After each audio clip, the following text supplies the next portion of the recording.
ธรรมะสวัสดีตอนเจ้า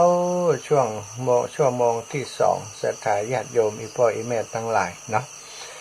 พักเบรกชั่วโมงแรกไปแล้ว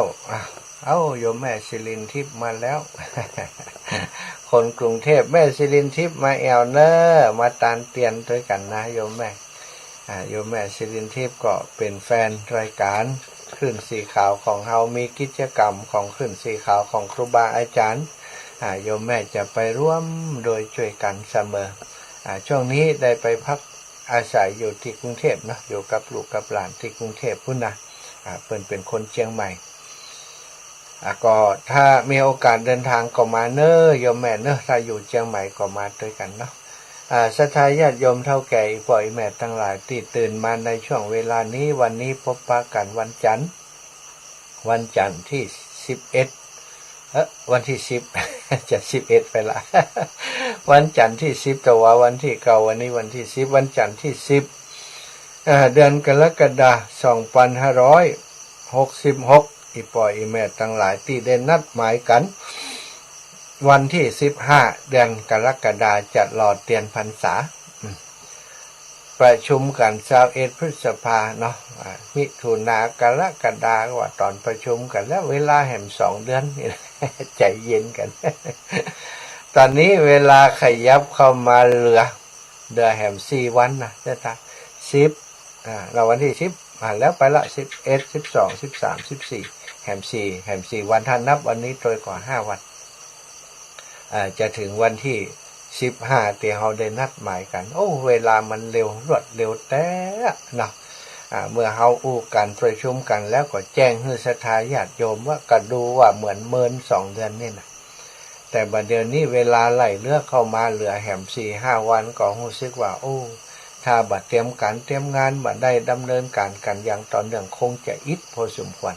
แต่ทีนี้เราได้เตรียมการกันมอบหมายภาระงานให้แต่ละฝ่ายช่วยกันดูแลฝ่ายประชาสัมพันธ์ก็อุจจาประชาสัมพันธ์ไปฝ่ายจัดหาวัสดุมาเป็นสิ่งที่จะมาใช้ในวันหล่อเทียนก็ทำหน้าที่กันไปเนาะอาตมาภาพได้รับมอบหมายจากครูบาอาจารย์ให้ดูแลเรื่องเทียนที่จะเอามาหล่อก็เอาไปทำการหล่อเทียนมาไปซ้อเอาขีดเทียนมาหล่อ เป็นแผ่นเทียนธรรมจักร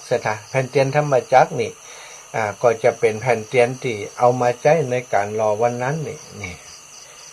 เป็นมีรูปธรรมจักรอยู่มีรูปธรรมจักรอยู่ด้านหน้านะถ้าเป็นเหรียญก็ด้านหน้านี้เป็นพระบรมฉายาลักษณ์นะอันนี้เหรียญแผ่นนี้ตั้งหน้านี้จะเป็นรูปแผ่นเทียนธรรมจักรนะแผ่นธรรมจักรมีรูปกงจักรเนี่ย8ช่อง8นี้นะมักมีองค์8ศรัทธาญาติโยมเป็นธรรมจักรที่เขาจะได้ขับเคลื่อนหมุนไปเพื่อจะสร้างประโยชน์สุขแก่พุทธศาสนิกชนทั้งหลายกิจกรรมงานบุญงานประเพณีมีเปิดห้องว่าสอนรหัสบุญเอาไว้ในกิจกรรมนั้นๆทางพุทธศาสนาอยู่การที่เขามาหล่อเทียนร่วมกันเป็นความสมัครสมานสามัคคีใดสละทรัพย์บริจาคทรัพย์ที่เขามีบ่นักบ่หนาเอามารวมกันเป็นความสามัคคีทำให้หมู่คณะเครือข่ายคลื่นสีขาวของเขาได้มีกิจกรรมดีๆได้มาพบมาปะกันถ้าบ่หาเหตุทำกิจกรรมดีๆอย่างนี้ปีหนึ่งก็มีโอกาสปะกันนะสถาถ้าไปอ้างว่าการงานอันนี้ก็มีอันนั้นก็มีงานนักงานหนาบ่สามารถจะมาได้โอกาสในการสร้างบุญสร้างกุศลของศรัทธาญาติโยมก็จะบ่มีอันนี้เขาก็ได้ร่วมโดยช่วยกันในการคิดค้นอนุรักษ์รักษาวัฒนธรรมประเพณีอันดีงามของเจ้าพุทธภาคเหนือของเราในการหล่อเทียนพรรษาเนี่ยคืออยู่คู่กับลูกหลานคนเหนือของเราโดยเฉพาะในเครือข่ายคลื่นสีขาวกิจกรรมอย่างนี้นั้นจะทำให้ศรัทธาญาติโยมได้มีปิติในจิตในใจในบุญในกุศลของตัวเก่าแล้วก็วันที่เราทำกิจกรรมจะได้พบปะกับครูบาอาจารย์โดยครูบาอาจารย์ก็จะได้พบปะกับศรัทธาญาติโยมโดยครูบาอาจารย์นั่งจัดรายการอยู่ที่วัดติวาของเปิ้นมีโทรศัพท์จากญาติโยมโทรเข้าไป บางผ่องโทรมาหากันเป็นปีเป็น10 ปีมาแล้วแต่บักเคยหันหน้ากันกำเตือมีหลายท่านหลายคนด้วยกันบางผ่องใครหันหน้ากันนัดหมายกันปะกันที่หันที่นี่งานบุญนั้นจะไปเนอะอาจารย์ดำหัวจะไปเนอะงานพระธาตุนางแก้วจะไปเนอะ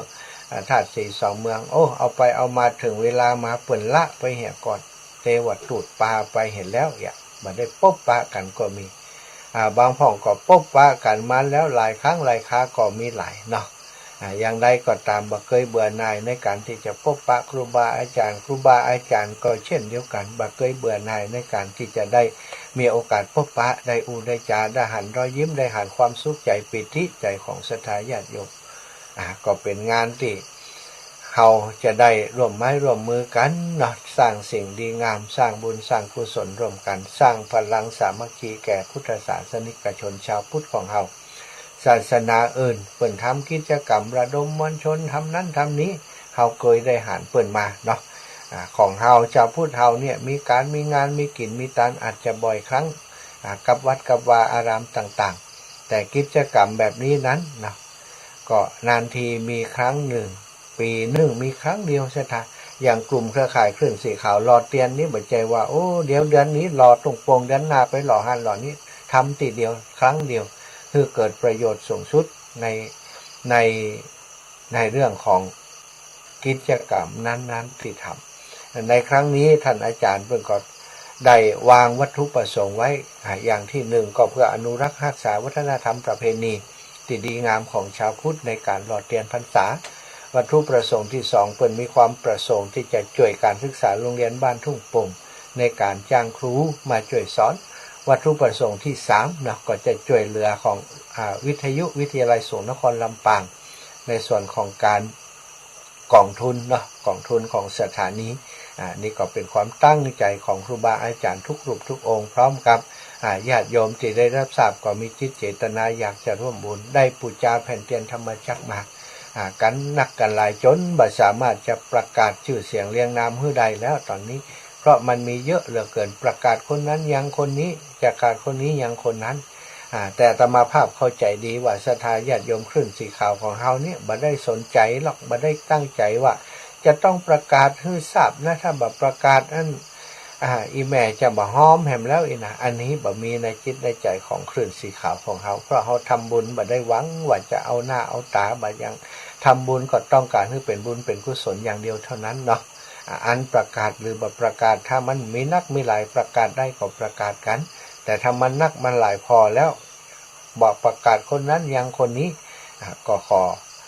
กันว่าเขาก็บอกประกาศกันนะมันจะกินใจกันคนนั้นยังได้ยินคนนี้บ่ได้ยินสายนั้นยังได้ยินสายนี้ยังบ่ได้ มันจะยุ่งเนาะศรัทธาญาติโยมพูดถึงเรื่องการจนการทำบุญสุนทรทานทำการกุศลต่างๆนี้มันเป็นหน้าที่ของครูบาอาจารย์เจ้าพุทธของเราจะต้องพนึกกำลังการจนการทำสิ่งดีๆเพื่อกิจกรรมอย่างนั้นนอกจากความสามัคคีแล้วเนาะถ้ามองลึกลงไปแหมก่อนเขาจะได้ลดความตนีทีเหนียวบางคนบ่มีโอกาสสร้างสมบุญกุศลเลยพอมาหันครูบาอาจารย์เปิ่นทำกิจกรรมอย่างก็เลยได้ร่วมกิจกรรมคำเปิ่นเกิดบุญเกิดกุศลครับเปิ่นสถานนะพลังคณะพลังของหมู่ของคณะนี้สำคัญเขาป้ากันทำบุญสุนทรทานป้ากันกินกันตานบางคนเนี่ยเปิ่นมาหู้มาหันได้มีโอกาสเริ่มต้นในการทำบุญทำทานบางคนก็มาเปิดห้องทานบางคนก็หันเปิ่นทำก็มาทำมาให้มาหอมมาหันกิจกรรมรอเตียนเป็นตาที่ม่อนคนมานักมาหลายต่อไปพอหู้สาวว่าเปิ่นทำการรอเตียนที่ไหนหรือว่าทำบุญที่ไหนคนกลุ่มนี้ก็จะไปร่วมกิจกรรมอันเนี้ยศรัทธาญาติโยมเป็นการดึงกันคือได้มีโอกาสทำบุญทำกุศลศรัทธาอีป่ออีแม่บางคนในอดีตสมัยมีเงินเป็น80 โกฏเป็นเศรษฐีมหาเศรษฐีบ่มีโอกาสทำบุญก็มีนะแล้วก็พอมีโอกาสทำบุญก็กลายเป็นคนตนีทีเหนียวนี่อย่างในเรื่องของในธรรมบทเนี่ยมีเรื่องของอนันทเศรษฐีอนันทเศรษฐีเนี่ยเป็นเศรษฐีขี้จิศรัทธาญาติโยมเนื้อเรื่องราวมาในอัฏฐกถาขุททกนิกายคาถาธรรมบทพาลวรรคที่5เนี่ยพาลวรรคก็ เกี่ยวกับเรื่องราวของคนพาลของคนติดตามมืดบอดบ่สนใจการทำบุญสุนทรทานในครั้งสมัยเมื่อพระพุทธเจ้าของเราประทับอยู่ที่กรุงสาวัตถีพระองค์ทรงปรารภอานันทเศรษฐีแล้วก็ตรัสธรรมเทศนาว่าปุตตามะปุตตามัฏฐะธนมัตถิเป็นต้นซะนะก็ได้เรื่องเล่าก็มีว่าในกรุงสาวัตถีมีเศรษฐีชื่อว่าอานนท์เพิ่นมีสมบัติถึง80 โกฏนะซะนะมีสมบัติ80 โกฏเป็นเศรษฐีเนาะแต่ว่าเป็นคนขี้จี้ขี้ทีตะนีทีเหนียวอานันทเศรษฐีนั้นได้ฮือพวกญาติมาประชุมกันทุกกึ่งเดือนประชุมกันทุกกึ่งเดือนก็ปักกันเถอะประชุมกันเถอะญาติพี่น้องมาประชุมกันแล้วก็กล่าวสอนบุตรของตนผู้มีชื่อว่ามูลสิริใน3 เวลาสั่งสอนลูก3 เวลานะสตาเจ้ากลางวันเย็นว่าลูกเจ้าอย่าได้ประสำคัญว่าทรัพย์สมบัติ40 โกฏ80 โกฏนี้เป็นของนักหนาเจ้าบอกควรฮื้อทรัพย์ที่มีอยู่เจ้าบอกควรฮื้อทรัพย์ที่มีอยู่ควรยังทรัพย์ใหม่ฮื้อเกิดขึ้นเพราะเมื่อบุคคลทำกหาปณะแม้หนึ่งฮื้อเสื่อมไปทรัพย์ย่อมสิ้นไปด้วยเหมือนกันเพราะเหตุนั้นบุคคลผู้ฉลาดพึงเห็นความสิ้นแห่งทรัพย์แห่งยาสำหรับหยอดตาความก่อขึ้นแห่งตัวปวกทั้งหลายและประมวลมาแห่งตัวพึ่งทั้งหลายพึงอยู่ครองเรือนสัทธาบอกว่าฮือรักษาทรัพย์ไว้ดีๆบอกว่าจะฮื้อทรัพย์มันตกหล่นไปแม้แต่กหาปณะเดียวเพราะมันหล่นไปกหาปณะเดียวก็จะทำฮื้อทรัพย์ที่มีอยู่มันเสื่อมมันสิ้นไปควรจะรักษาทรัพย์สมบัติไว้เหมือนกับรักษายาหยอดตาเหมือนกับปวกเหมือนกับพึ่งทั้งหลายนะที่ควรควายหาน้ำหวานหาขี้ดินมาเปาะจุ่มปวกมันนั่นจะไปให้มันตกมันหล่นไปก้อนมาอันทรัพย์จะสิ้นสูญไปสะทายปล่อยแม่ทั้งหลายแล้วก็ต่อมาเมื่ออายุนักขึ้นมานั้นอานันทเศรษฐีนั้นก็จำเป็นจะต้องจากไปตายไป อานันทเศรษฐีนั้นเป็นผู้ที่ห่วงในทรัพย์สมบัติต่างๆและสถานก่อนจะตายนี้บ่ได้บอกขุมทรัพย์ใหญ่4-5 แห่งของตนแก่บุตรอาศัยทรัพย์มีความอาศัยทรัพย์ที่มีอยู่นั้นที่เอาฝังไว้ใน5 แห่งนั้นที่ตัวมีอยู่กลัวทรัพย์สินมันจะมุดจะเสี่ยงไปสถาญาติโยมเป็นคนกึศนักเป็นคนตานีทีเหนียวเมื่อมีการห่วงทรัพย์นักเขาก็มีความหม่นหมองมีมนทินเกิดขึ้นกับตนกับตัวต่อมาเศรษฐีท่านนี้เนาะโดยความห่วงทรัพย์สินนั้นเป็นกระวนกระวายกับทรัพย์สินที่มีอยู่กว่ามันเสี่ยงมันหายไปนะเกิดความเศร้าหมองเกิดโรคภัยไข้เจ็บขึ้นกับตนกับตัวก็ทำการละหรือว่าตายนี่จะถามเมื่อตายไปแล้วเศรษฐีคนนี้ไปถือปฏิสนธิในท้องของหญิงจันทานคนหนึ่งในจำพวกหญิงจันทานพันตระกูลที่อยู่อาศัยในบ้านใกล้ประตูเมืองแห่งหนึ่งของพระนครสาวัตถีแห่งนั้นพระราชาทรงทราบการทำการละของการตายของอานันทเศรษฐีก็ได้รับสั่งให้เรียกมูลสิริผู้เป็นลูกของอานันทเศรษฐีเข้ามาหาแล้วก็ทรงแต่งตั้งให้มูลสิรินี้เป็นเศรษฐีแทนพ่อเขาตระกูลของคนจันทาน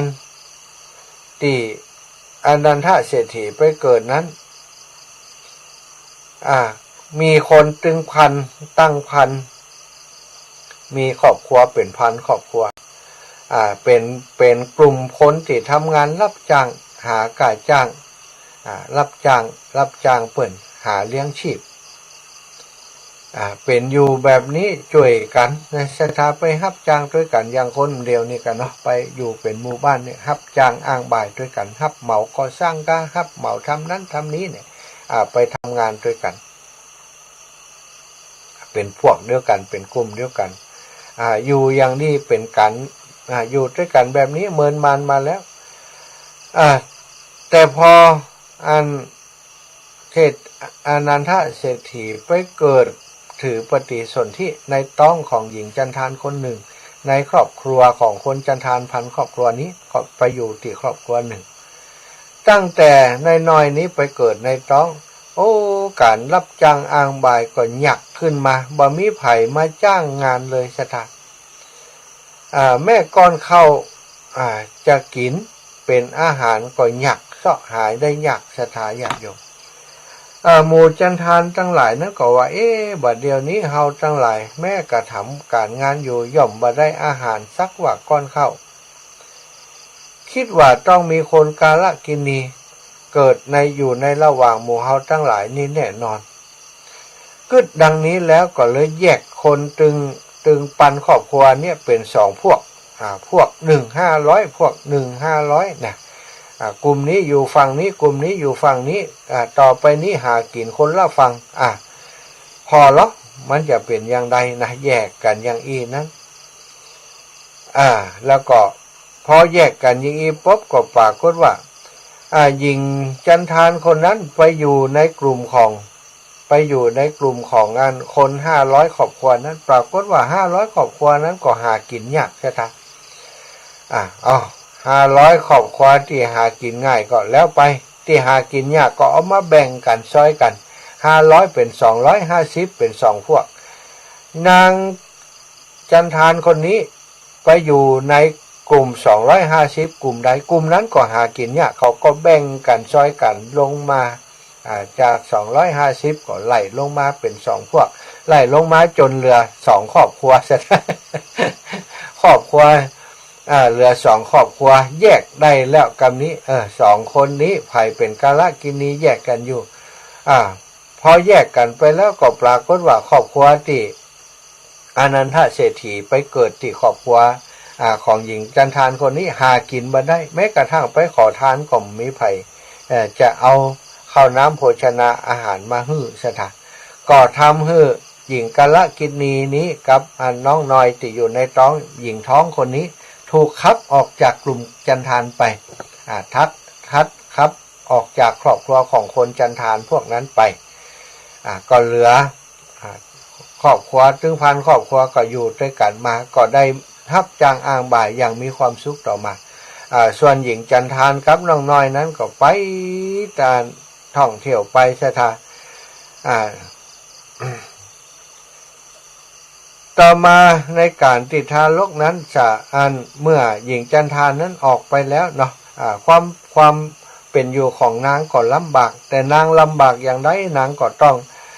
อุ้มท้องไปอย่างสถาบางวันก็บ่ได้กินข้าวเลยเนี่ยโอ้ตึงลูกตึงแม่ที่อยู่ในท้องจริงอยู่มารดาย่อมมีความห่วงใยเป็นกำลังในบุตรที่อยู่ในท้องนางเลี้ยงทารกนั้นอยู่โดยฝืดเคืองในวันที่พาเข้าไปบ่ได้อายังเลยจะถาบ่ได้อย่างติดเนื้อติดตัวไปเลยในวันที่เขาอยู่บ้านแล้วไปเองในวันที่นางได้ไปขอทานถ้าปาลูกไปจะบ่ได้อย่างกินเลยจะถาจำเป็นต้องเอาลูกน้อยไว้ที่บ้านเอาไว้ที่บ้านวันใดที่เขาไปหากินไปขอทานโดยบ่มีน้องน้อยไปตัวนั้นก็ได้ข้าวน้ำโภชนาอาหารมาเลี้ยงดูลูกแต่วันใดที่เอาลูกไปตัวมดบ่ได้อย่างจะถาอันนี้ต่อมาเมื่อละอ่อนคนนี้ทารกคนนี้เติบโตขึ้นมาพอที่จะได้เที่ยวไปเที่ยวไปเนาะ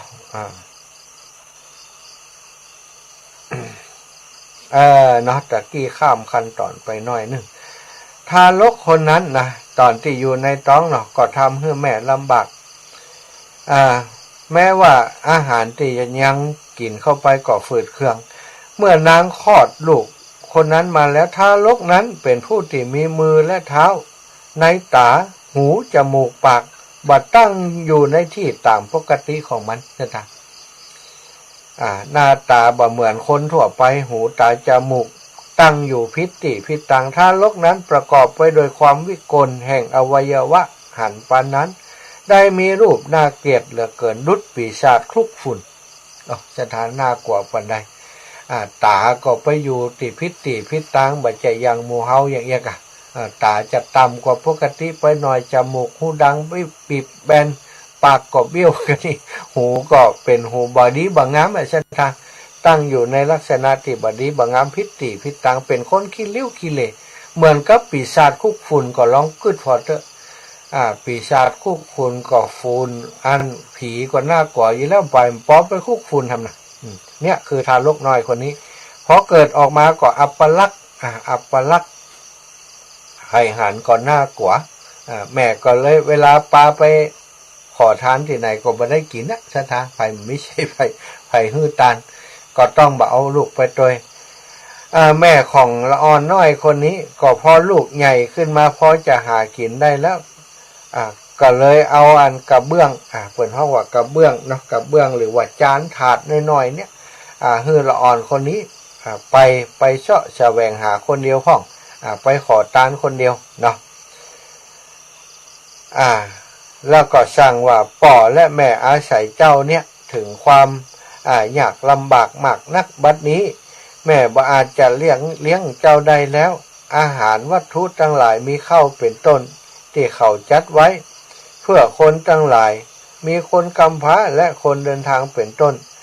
มีอยู่ในนครนี้ลูกจงเที่ยวไปเพื่อหาอาหารในนครนี้เลี้ยงชีพเด้อ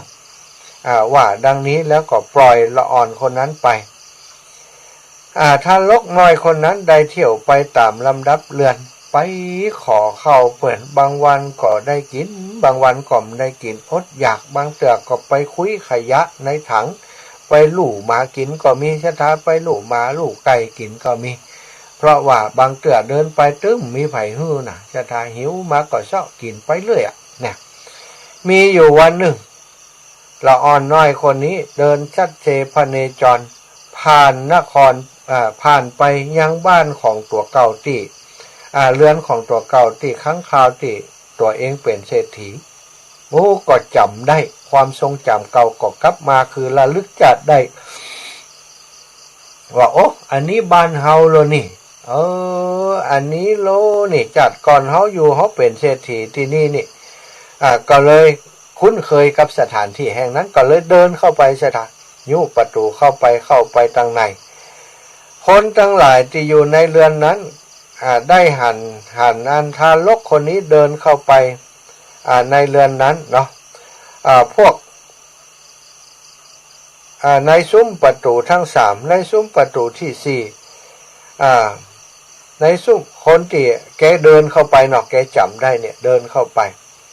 ประตูมี4ซุ้มด้วยกัน3ซุ้มที่ผ่านมามีคนสังเกตหันไปซุ้มประตูที่4พวกลูกของมูลเศรษฐีก็คือหลานของเศรษฐีคนนี้หันเข้าก็มีใจวาดกว่าร้องให้เพราะว่าหน้าตาอัปลักษณ์ขี้เหร่ขี้เลี้ยวขี้เลนน่ากลัวชะตาปีศาจคุกฝุ่นก็ให้หิวกันขึ้นมาล่นไปอยู่กันเป็นพวกเป็นกลุ่มนะเอากว่าละอ่อนคนนี้ละอ่อนคนนี้เดินไปที่ไหนคนก็แตกตึ้งลำดับนั้นพวกลูกจ้างของเศรษฐีมูลเศรษฐีนั้นก็บอกว่าก่อนไล่ปากันมาไล่ทารกน้อยคนนั้นให้ออกไปเจ้าจงออกไปบ่เดี๋ยวนี้นะคนกาลเกณีก็ปากันเอาไม้เขาไล่ปุ๊บไล่ตีแล้วก็จับเอา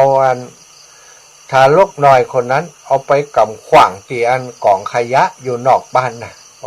ศรัทธาญาติโยมเป็นที่อานิจอนาถพระบรมศาสดาสัมมาสัมพุทธเจ้าและพระอานนท์มีพระอานนท์เป็นปัจฉาสมณะได้เสด็จไปบิณฑบาตในที่แห่งนั้นได้หันเศรษฐีนี่แล้วได้หันพฤติการนั้นแล้วนั้นพระเถระได้เชิญให้มูลเศรษฐีออกมาแล้วก็มหาชนก็มาประชุมกันพระบรมศาสดาเรียกมูลเศรษฐีมาแล้วตรัสถามว่าท่านรู้จักทารกน้อยคนนี้ก่อนมูลเศรษฐีนั้นก็ทูลว่าบ่รู้จักพระเจ้าค่ะพระพุทธองค์ก็ตรัสว่าท่านรู้หรือไม่ว่าทารกคนนี้ที่จริงแล้วคือป่อของท่านอานันทเศรษฐีผู้บิดาของท่านในชาติก่อนนั้นเองอานันทเศรษฐีก็ว่าบ่ใจก้าพระองค์ป่อของผมบ่ใจหน้าตาอย่างอี้ลบเป็นตายไปแล้วจะไปมาเกิดเป็นทารก น้อยอย่างอี้ได้อย่างไรพระพุทธองค์เพื่อจะให้อานันทเศรษฐีได้รู้ว่าคนคนนี้เป็นอานันทเศรษฐีบิดาของเปิ้น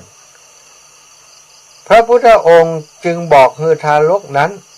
ว่าทารกหน่อยบัดเดี๋ยวนี้ลูกของเธอนี้บัดเชื่อว่าเธอคืออานันทเศรษฐีฉะนั้นเธอจงบอกขุมทรัพย์ถึง5 แห่งแก่บุตรของเธอบัดเดี๋ยวนี้เนี่ยแล้วก็ทรงยังมูลเศรษฐีผู้บัดเชื่อนั้นให้อยู่ในความเชื่อมูลเศรษฐีเมื่อฟังทารกน้อยนั้นไปบอกขุมทรัพย์ไปจี้ขุมทรัพย์ต่างๆที่มีอยู่ในเรือน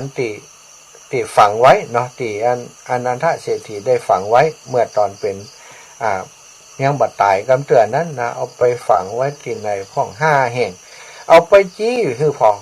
คนตั้งหลายคนใจของมูลเศรษฐีนี่ก็ไปคุดพอเป็นว่ามีแต่สถาพอมีแต่นั้นก็เลยได้เชื่อพระพุทธเจ้าว่าพระองค์ได้ตรัสเรื่องจริงนะเมื่อเป็นอย่างนั้นแล้วมูลเศรษฐีนั้นก็ฟังพระพุทธเจ้าได้ตรัสสั่งสอนมูลเศรษฐีก็ได้ตั้งอยู่ในโสดาปัตติผลพระศาสดาเมื่อจะทรงธรรมแสดงธรรมแก่มูลเศรษฐีนั้นก็ได้ตรัสพระคาถานี้นะคาถาที่พระองค์ตรัสนั้นก็บอกว่าปุตตามัตถิธรรมนัตถิอิติพาโลวิหันยติอัตตาหิอัตโนนัตถิกุโตปุตตากุโตทนังคนพาลย่อมเดือดร้อนว่าบุตรทั้งหลายของเฮามีอยู่ทรัพย์ของเฮามีอยู่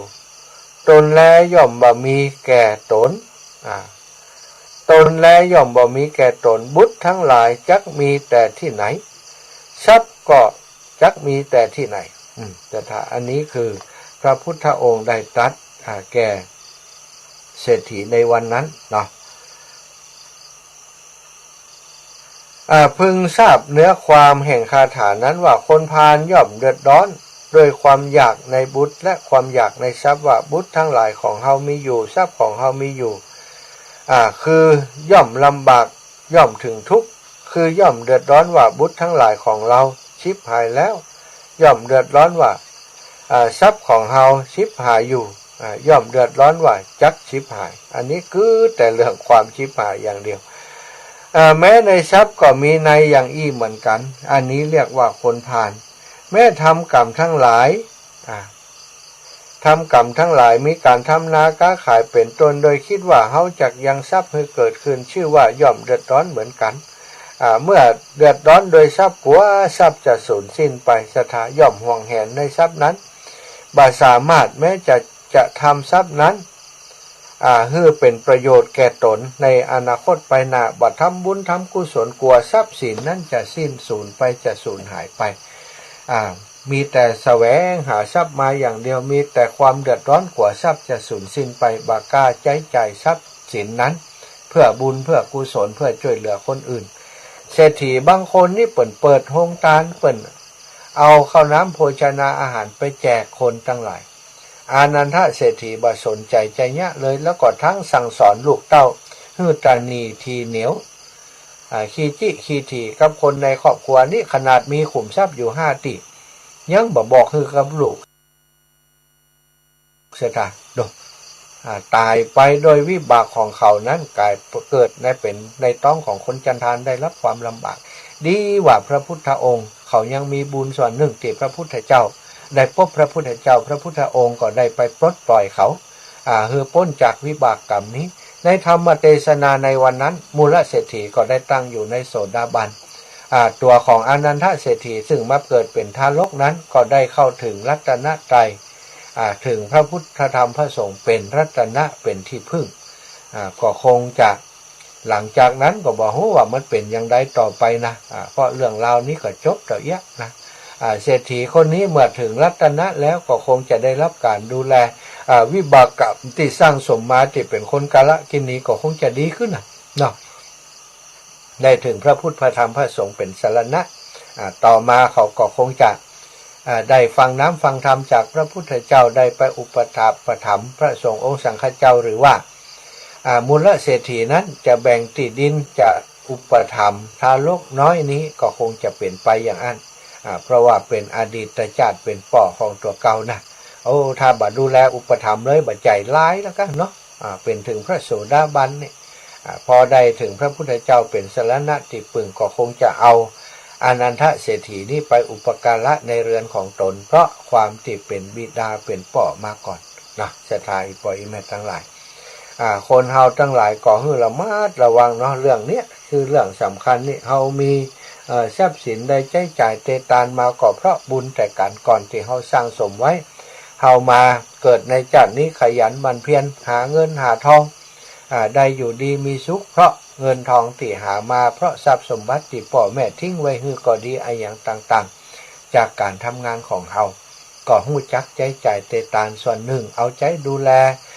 พ่อแม่ดูแลตัวเองดูแลพ่อแม่ทำทักษิณาทานให้พ่อแม่ที่ล่วงลับไปแล้วคือทานแก่สมณะชีพราหมณ์ ช่วยเหลืออนุเคราะห์สงเคราะห์แก่คนทั้งหลายนะที่เปิ่นลำบากยากคนคัดสนต่างๆก็ช่วยเหลือไปอันนี้ถ้าเราใช้จ่ายเตตานทรัพย์สินอย่างถูกต้องก็จะเกิดประโยชน์ในภายภาคนี้ในประโยชน์ในชาตินี้ของเฮาก็เกิดขึ้นกับตนกับตัวกับครอบครัวของเฮาแม้เฮาจะล่วงลับมรณาไปสู่ปรโลกไปหน้าบุญกุศลที่เฮาสร้างสมอบรมไว้นั้นก็จะทำให้เฮาบ่ได้ไปเกิดในที่ลำบากก่อนบ่อันก็อย่างอนันทเศรษฐีเนี่ยใช่ไหมมีทรัพย์ถึง80 โกฏเอาไปซ่อนไว้ถึง5 ที่ 5 แห่ง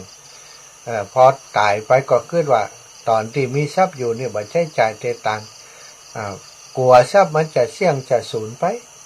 เพราะบ่ได้ทำบุญทำกุศลมีแต่คิดนี่เพราะตายไปวิญญาณของเขาก็ไปเกิดในท้องของคนทุกคนยากได้รับความลำบากตึงคณะเนาะอยู่ปันครอบครัวนะหากินหาไว้บ่ได้แยกออกไปเป็น500ที่มีกัลกิณีไปอยู่ก็หากินหาไว้บ่ได้รับจ้างอ้างใบบ่ได้แยกไปหยอกมาจนเหลือตัวคนเดียวก็ไปหากินลำบากลุกจะตาอันเนี้ยความขี้ถี่บ่ใช่ธรรมดาเนอะอีป่อยอีแม่ทั้งหลายพยายามชำระจิตใจจะไปเป็นคนขี้ถี่ช่วยเหลือคนอื่นดูแลตัวเองให้ดีบ่ใช่ว่ากินอิ่มกะเฮาคนอื่นหิวบ่สนใจไผน่ะหันญาติพี่น้องหันคนที่ฮู้จัก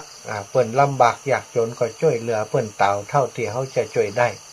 จะไปนิ่งดูได้เพิ่นทำบุญกุศลทำบุญสุนทรทานเพิ่นกินเพิ่นทานที่ไหนก็ควรจะให้จะหอมสร้างสมสะสมเอาบุญกุศลเอาไว้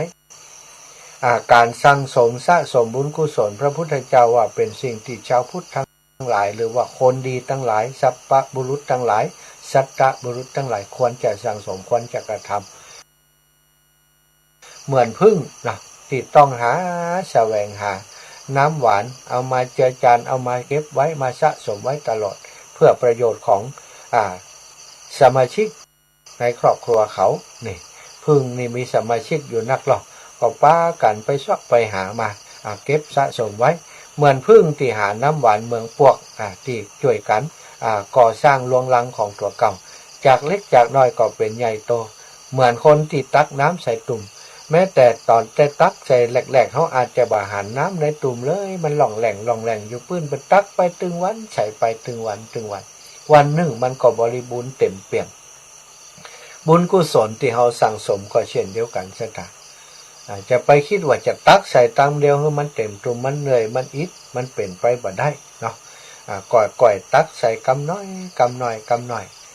เหมือนน้ำทีละหยดตกลงไปในตุ่มในแอ่งในหม้อในไหต่างๆวันหนึ่งมันก็ต้องเต็มถ้ามันตกสม่ำเสมอนะมันจะตกใส่ป๊อดแล้วก็หายไป หายเชฟหายสอยมันตกแหมเลยมันก็เสี่ยงแต่อันน่ะสตามันก็เหือดแห้งละเหยไปบุญกุศลก็เหมือนกันสร้างสมอบรมไปเรื่อยๆมีโอกาสทำบุญทำกุศลอย่างทำบุญฮือทานรักษาศีลภาวนาก็มันสะสมอบรมตัวสร้างบุญสร้างกุศลไปเนาะครูบาอาจารย์เปิ่นมีกิจกรรมอะไรหยังเปิ่นหายหอมคนละเล็กละน้อยเฮาก็ได้หายได้หอมกับเปิ่นไปเวลาลำลึกนึกถึงบุญกุศลของตัวเก่า ยามที่เฮาบ่มีที่พึ่งอื่นแล้วนะเมื่อเฮาอย่างเทวทูตทั้งห้าที่ว่าเกิดแก่เจ็บตายชรามรณะนะโรคภัยไข้เจ็บต่างๆนั้นมันต้องเกิดขึ้นกับเฮาแน่นอนความตายนี้บ่เว้นไผสักคนนะสถานคนที่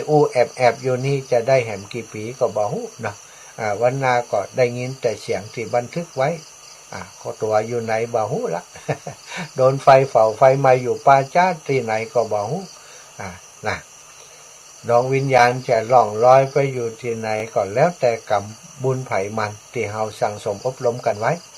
ใกล้ตายก่อนตายมีความสำคัญนะถ้าเฮาตายไปโดยบุญโดยกุศลจิตที่ระลึกถึงบุญทุนกุศลที่เฮาสร้างไว้ภพภูมิที่จะไปก็เป็นภพภูมิที่ดีไปเป็นเทวดาไปเป็นอย่างที่อยู่ในภพภูมิที่ดีแต่ถ้าเฮาเป็นคนที่บ่ทำบุญทำก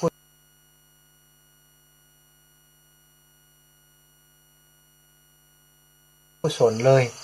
เป็นคนด้วยมีแต่ความอิจฉาริษยาเป็นคนที่เบียดเบียนผู้อื่นเบียดพิษเมียเขาเป็นคนที่กินเหล้าเมายาอกุศลทั้งหลายก็บริบูรณ์พูนขึ้นมาก็จะทำให้ชีวิตของเราไปเกิดในภพภูมิที่บดีนรกก็ดีเปตวิสัยก็ดีหรือว่าแม้กระทั่งเดรัจฉานการได้อัตภาพการเป็นมนุษย์นั้นได้มาโดยยากแต่การที่จะรักษาสถานภาพการเป็นมนุษย์ทุกภพทุกชาติก็ยิ่งยากกว่านั้นนะจะต้องสะสมอบรมสั่งสมเอาบุญเอากุศลด้วยตัวเองเท่านั้นคนอื่นนี่ไผจะทำให้เฮาได้บุญได้กุศลเต่าตัวเฮานั้นเป็นไปบ่ได้ทำบุญอุทิศช่วยเหลือเฮานั้นก็ได้ส่วนหนึ่งแต่มันจะทำให้เฮาได้ไปอยู่ภพภูมิที่ดีนั้นก็ต้องอยู่ที่เฮาเนี่ยสั่งสมอบรมด้วยตัวเองอบรมเรื่องการหื้อตานอบรมเรื่องการรักษาศีลการทำภาวนากิจกรรมต่างๆที่ครูบาอาจารย์เปิ้นทำในเครือข่ายขึ้นสีขาวของเฮานั้นก็เพื่อจะเปิดโอกาสให้ศรัทธาญาติโยมทั้งหลายนั้นได้สร้างสมอบรมในสิ่งที่ว่าเป็นบุญเป็นบุญญาเขตพระสงฆ์เป็นบุญญาเขตพุทธศาสนาเป็นบุญญาเขตของศรัทธาญาติโยมเป็นเนื้อพระสงฆ์องค์สังฆเจ้าเป็นเนื้อนาบุญที่เฮาจะได้หว่านเมล็ดพันธุ์แห่งกุศลอันดีงามเนี่ยลงไปในเนื้อนาแห่งนี้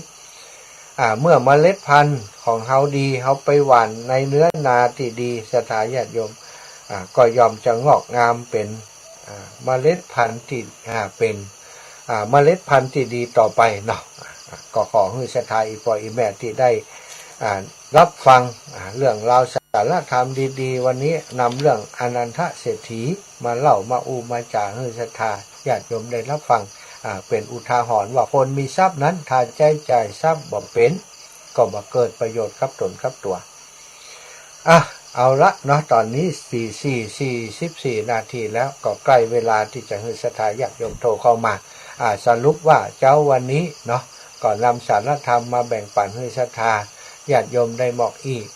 ก็เจริญพรเกี่ยวกับงานวันที่15เนอะอาตมาภาพในฐานะเจ้าสาวของสถานที่ก็ยินดีต้อนรับกับศรัทธาญาติโยมเฒ่าแก่อีพ่ออีแม่ทั้งหลายทุกท่านทุกคงยินดีที่จะให้การต้อนรับท่านฝ่ายจะมานอนโดยที่หมู่บ้านของอาตมาที่นี่มีสถานที่นอนเพียบพร้อมเนอะครับได้200คนนี่สบายมากขอให้ท่านมาเถอะเนาะโรงเรียนก็มีวัดก็มีตลอดถึงรีสอร์ทและบ้านพักโฮมสเตย์ในหมู่บ้านก็เตรียมการประชุมตะวันนี้ก็ชี้แจงบอกกล่าวไปแล้วบ่ต้องห่วงสามารถมาพักผ่อนด้วยกันได้เลยถ้าไปอยู่ไกลบ่อยากจะเหนื่อยในวันเดินทางวันที่15บ่อยากจะตื่นเช้ามานอนด้วยกันเลยนะคะมานอนมาแอวมาดูวิถีชีวิตของคนเมืองปานเป็นอย่างไรของคนบ้านตรงปงเป็นอย่างไรมาช่วยกันเตรียมงานก็ได้นะมีครูบาอาจารย์จะมานอนโดยนี่หลายรูปนะศรัทธาประมาณ10กว่ารูปคุณนะจะมานอนโดยวันดานี่นะครูบาอาจารย์ท่านพระครูอภิวัฒนวิกรมก็จะมานอนเพ่นี่แล้วก็ครูบาอาจารย์ท่านอาจารย์จำเริญเนี่ยอาจารย์ตุปิหนุ่มตุปิตะวันท่านอาจารย์ วัดเหล่ามณฑาทิพย์นี่อาจารย์วันใหม่ก็จะมานะหลายรูปหลายองค์ชะตาครูบาอาจารย์ท่านพระครูอภิวัตรตุลุงยองก็จะมากันเตรียมกันรอศรัทธาญาติโยมอยู่ที่เพละแล้วก็ศรัทธาญาติโยมส่วนหนึ่งก็จะมาประดับดอกไม้อย่างต่างๆมาช่วยกันช่วยงานกันในพื้นที่ของวัดทุ่งโป่งเนาะศรัทธาอีปออีแม่ตอนนี้ก็แบ่งปันเวลาให้ศรัทธาญาติโยมได้โทรมาเนอะมาแจ้งก็ได้แจ้งว่าอีแม่จะมากันกี่รถกี่กันจากที่ไหนของอาตมาตั้งแต่นี้ไปกับครูบาอาจารย์ได้จากกันว่าจะเช็คจำนวนยอดรถว่าจะมากันกี่กันแท้อีนะจะได้หู้ได้ประชาสัมพันธ์รถกันใดที่เปิ้นยังบัดเต็มเนี่ยขาดกี่คนก็จะแจ้งให้เปิ้นทราบฉะนั้นศรัทธาญาติโยมที่จะมาถ้าบอกว่าอีแม่ได้รถกี่กันก็ควรจะบอกว่าอีแม่อยู่บ้านไหนที่ไหนมีรถกี่กันตอนนี้คนต่อใดแล้วต่อกันขาดกี่คนก็บอกกันได้เนาะอาตมาก็จะประชาสัมพันธ์ให้เนอะ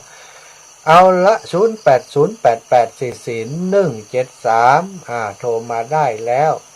0888441173ที่โทรมาแล้วเว้นคือกับคนที่ไม่ได้โทรกำเตือนเนอะเสียไทยปล่อยอีแม่เนาะที่โทรมาชั่วโมงแรกก็เว้นคือคนที่เปิ้นยังไม่ได้โทรมากำเตือนเจริญพรโยมแม่จันเรือนใสเจ้าแม่โอ้ลำรวยเรื่องยังบาดย้อมทำบุญเหรอไปเกิดที่ไหนก็มีบุญกรรมบุญชูแต่แล้วหมู่นากันเนาะไปลำบากเพราะทรัพย์สมบัติตัวเก่านะเป็นมีพระพุทธเจ้าเนี่ยมาฝังดินอยู่หันได้เนาะฝังดินอยู่หันได้กับปนทุกปนอยากดียังได้หันพระรัตนตรัยเนาะแม่เนาะยังได้มีที่เปิ่งเนาะพระพุทธเจ้ามาเกิดแต่ลูกถึงได้กำนันเราเคยไหลบุบไหลเที่ยวกันอินดูเขาบุบเพราะเขาหามไปโจงกล่องขยะหน้าบ้านไหวแม่ที่บากสร้างไว้น่ะเกิดมาก็มีน้ำดีเหมือนบ้านเมืองนะนั่นน่ะถ้าจะน่ากว่าเขาก็จ้างว่าเหี่ยปีศาจคุกฝุ่นนี่ว่าผีก็น่ากว่าแล้วซ้ำไปคุกฝุ่นเห็นไหมดูซอยมีสง่ามีสง่าราศีสักอย่างเนาะมุ้ยเจ้าแม่ที่แม่นี้มีอยู่900 ปลายเนี่ยที่เป็นนั้นร่วมทำบุญเตียนเจ้าอีแม่เอามาวันนั้นเอามาปักต้นด้วยกันรายชื่อมีแล้วรายชื่อก็จะเขียนให้อีแม่ตามนั้นเนาะเข้าแล้วก็ส่งไว้700นำเดี๋ยวนี้มี900 ปลายแม่ก็เอาไปวันนึงน่ะนะเจ้าแม่อีแม่มานอนเพ่อย่าเนาะแม่อย่าค้ำเตรียมตัวแล้วเนอะแม่จันเล่นใส่มาดังไฟอันเต่าเก่าด้วยกันแต่ว่าเปิ่นจีปลาให้ลูกบ่าวเปิ่นกินนะฝีมือแม่กินก็ล้ำแต่ตะวันนะล้ำกันดังไฟคนเดียวนะเขาอันว่าพอเขากับพอสังเกตเป็นดังไฟคนเดียวเป่าไฟคนเดียวมีทานมีอย่างก็เอาปลาไปจีนะเป็นตาดีอินดูให้เนาะสัตว์ตู้เนอะขอบคุณแม่นะวันที่14ปะกันจ้า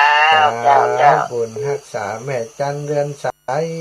โยมแม่อุปถัมภ์ค้ำจูดูแลอาจารย์เจริญปอนพ่อเศษแม่นวลพี่น้องดอยหล่อรุ่นนี่ฮะครับ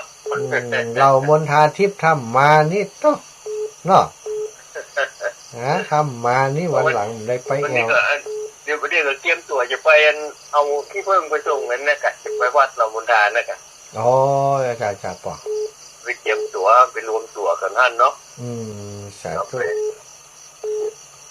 จะรายการอยู่ไหนเดือนเนี่ยอยู่ที่วัดตรงปงอีปอสถานที่เตรียมงานเนี่ยปอไม่มีตรงปง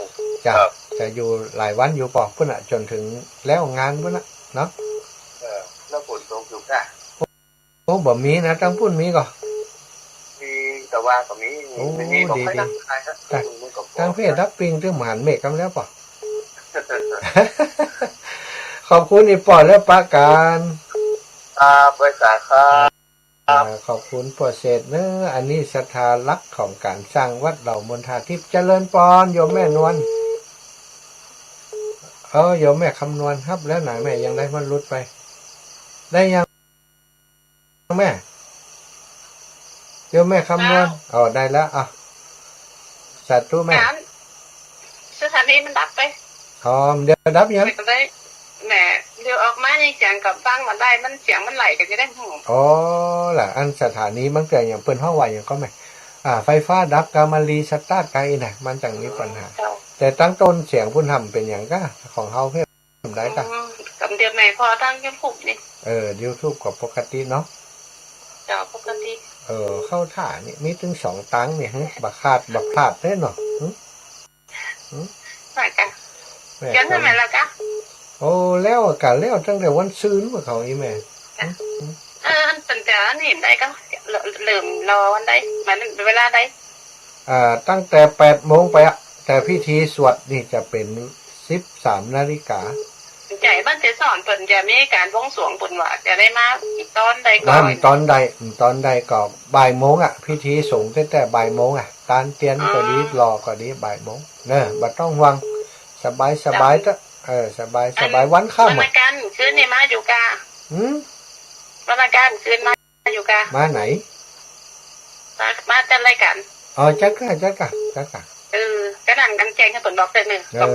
แจ้งอยู่วันผูกวันนี้วันจันทร์วันผูกเจ้าเนาะเจ้าขอบคุณอีแม่เนอะดีละได้ฮู้ข่าวกันเนาะ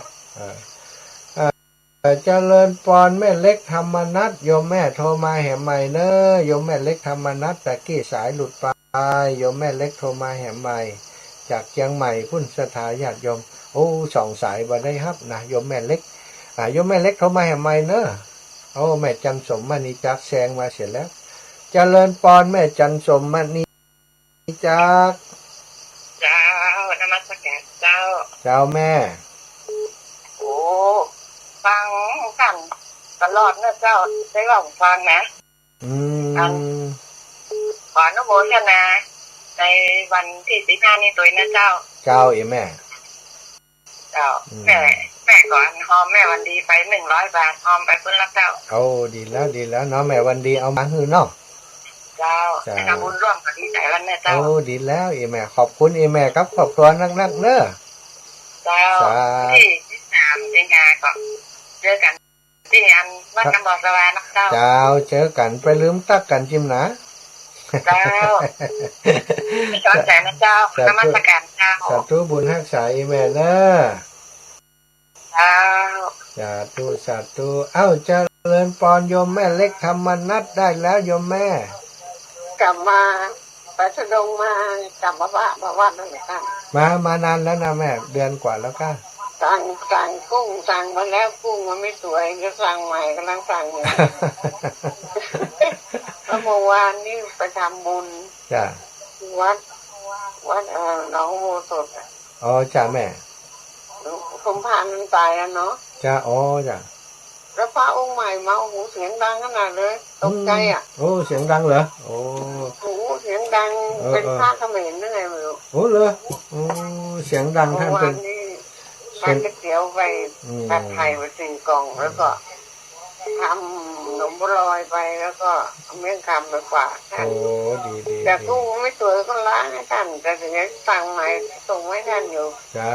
สาธุขอบคุณโยมแม่นะขออนุญาตรับสายทางเมืองฝางแป๊บหนึ่งแม่จ้าสาธุขอบคุณแม่เล็กธรรมนัสเจริญปอนโยมแม่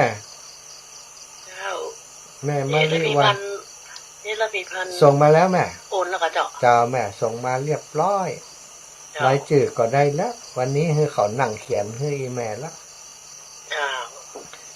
วันนี้นัดกรรมการมานั่งเขียนรายชื่อกันนี่หนักหนาเจ้าสาธุขอบคุณแม่เนอะเจ้าบุญรักษาแม่แม่มะลิวันพิเคราะห์งานจากเมืองฝางพุทธสถานญาติโยมขอบคุณโยมแม่เล็กธรรมนัสโยมแม่จันสมมานีจากแม่เล็กธรรมนัสนี่ทำบุญอยู่ตลอดอายุนักเลยสถาน80 ปลายจะ90แล้วเนาะทำบุญทำกุศลเพิ่นชอบทำเมียงคำไปถวายครูบาอาจารย์ไปเปิดโครงการปลาลูกปลาหลานไป ขอบคุณแม่คำนวณดินดำเนอะอีแม่ได้แจ้งเรื่องของพี่น้องเจซ่อนเฮาเนาะที่เปิ่นจะมีงานในวันที่15เหมือนกันเปิ่นบวงสรวงอย่างสักทีหนึ่งตอนเจ้าอีนะงานเขามีพิธีส่งนี่จะเริ่มตอนบ่ายแต่ตอนเจ้านี่หมายความว่าคนที่เปิ่นเดินทางมาตอนเจ้าแล้วก็ตอนบ่ายเปิ่นบ่ได้อยู่ก็สามารถจะมาหล่อเตียนได้เลยตั้งแต่ตอนเจ้าซะท่าส่วนที่อันต้มเตียนอย่างต่างๆนั้นเนาะครูบาอาจารย์ก็จะได้อ่านชื่อเสียงเลี้ยงน้ำอย่างฮื้อเนาะสันดอกเคาะต่อจตาเรียบร้อยเอาเตียนไปเข้าพิธีเข้าไป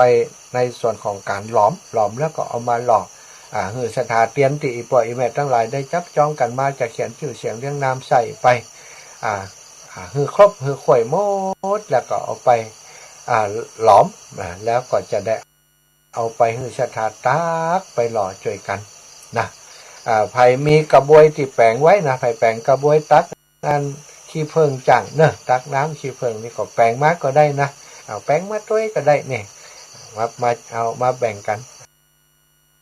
ตั้งเพศก่อนจะฮื้อตั้งคณะกรรมการเป็นน้องชาวบ้านเปิ่นแปลงคนอันมาหอมกันมาเปาะกันจะได้เยอะๆเขาตักไปเถื่อขี้เพิงแล้วมันติดมันนักไปหรือว่าตักมันได้แล้วก็อาศัยอันใหม่มาตักมาเนี้ยมาแปลงคือเปิ่นเนาะตังพี่น้องตังเพชรโลตังบ้านเฮาโลพี่น้องบ้านตรงโป่งโทรมาพ่องก็ได้เนอะแม่ยายแรงฟังอยู่ก็แม่สายพินอันนี้ดาราไออย่างดีดาราจังซอเนาะที่เป็นแฟนรายการของตุ้ลุงยองเวลาโทรเข้าหาตุ้ลุงยองจะฮื้อซอเป็นประจำแม่สายพินตรงซ่านนี่นะถ้าแม่ฟังอยู่เนอะโทรมามาจากกันได้แล้วก็พี่น้องตั้งเชียงใหม่ช่วงนี้น่าจะมีปัญหาในเรื่องสัญญาณบางเตื่อมันถูกตัดขาดไปหรือว่าเน็ตมันรุดไปถ้าบ่รุดตั้งปุ้นก็รุดตั้งเพถ้าบ่รุดตั้งเพก็รุดตั้งปุ้นเนาะสัญญาณช่วงนี้เงียบไปก่อนบอกเป็นยังจากันไปเรื่อยๆให้มันจบชั่วโมงเนาะศรัทธาญาติโยมตอนนี้14:58แล้ว14:58แล้วเพราะฉะนั้นก็ขอบคุณทุกเสียงทุกสายที่โทรมาเนอะขอบคุณตั้งแต่ต้นชั่วโมงเพิ่นมาปนนั้นประเสริฐเนาะแม่บุญปันปลายแห่งแม่นวลเทพเสด็จแม่จันศรีสุขาแม่ยายคำเนอะแม่จันเดือนใจแม่อุ้ยอินแม่สับเสมิงขอบคุณท่านทั้งหลายแม่สมจิตอินทรวิจิตสายสุดท้ายพอดีอีแม่มีแหมน้อยหนึ่งเจริญปอนแล้วอาจารย์เองต้องถามว่าตอนนี้เหมารถได้แล้วจะว่ามันไปทางไหนอะครับอยู่ทางใดบ้านฝอน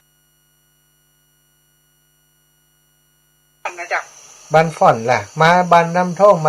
มาสนามกีฬาเนาะบ้านฟ่อนนี้ออกมาเปิ่นถ้าเปิ่นออกจังนะออกทางบ้านนั้นนี่ก็ได้เนอะออกทางนั้นมาทางตาขวานี่มันจะบาดติดไฟแดงเนี่ยถ้ารถเปิ่นหู้นะแล้วก็ถ้ามาจากบ้านฟ่อนนี้ข้ามสะพานเตียนไทยน้ำทิพย์เนาะสะพานข้ามน้ำวังนะข้ามสะพานน้ำวังเนี่ยขึ้นมาปุ๊บก่อนเลี้ยวข้ามสะพานแล้วเลี้ยวซ้ายหลอดสะพานมาเข้ามาตั้งบ้านทับหมากพดออกมาบ้านน้ำท่งนะพดออกบ้านน้ำท่งกาดน้ำท่งนั่นนะแล้วก็เลี้ยวซ้ายขึ้นมาทางห้างชัดเนี่ยจะไปถึงแยกไฟแดงจะบอกว่าไปเมืองปานอีเลยเลี้ยวฮะนะแยกไฟแดงไปเมืองปานแล้วเข้าตรงไหนอะติดอันเนี่ยก็มือยักคันกอกนั่นน่ะลายมาตรงมาเรื่อยๆจนไปถึงปุ้นน่ะถึง4แยกกันเซเว่นน่ะแยกที่จะไปอำเภอเมืองปานแยกอำเภอเมืองปานแยกเซเว่นจ้ะแล้วก็ไปตรงไหนแหมก็แยกเซเว่นหันก็จะมีป้ายละตอนนั้นหันป้ายเพราะว่าเขาติดป้ายตั้งแต่แยกหันไปละว่าวัดทุ่งโป่งวัดทุ่งโป่งเจ้าจะมีป้ายบอกจากหันไปแหมกิโลจากหันไปแหม5 กิโลมันจะผ่านหน้าอำเภอไปจะหันป้ายไปตลอดครับรถแล้วว่าเอา1,200เอาแปลงนี่แล้วต้นว่าการน้ำมันลดลงออกคนเดียว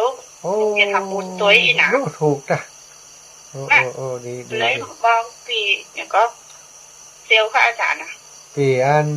เย็น พระ นะ พร ฮะ จริงก็เซลล์พระพรพระพรน่ะ เออแกว่าจะไปตัวแล้วแม่คิมเขาไปตัวแม่บนนี่เนาะ โอ้ดีละบุญ มัน ละ อยาก บุญ ไปน้องก็เลยว่าเดี๋ยวหารถก่อนเนาะ เดี๋ยวเบิดจะอันอูออกรายการให้เนอะ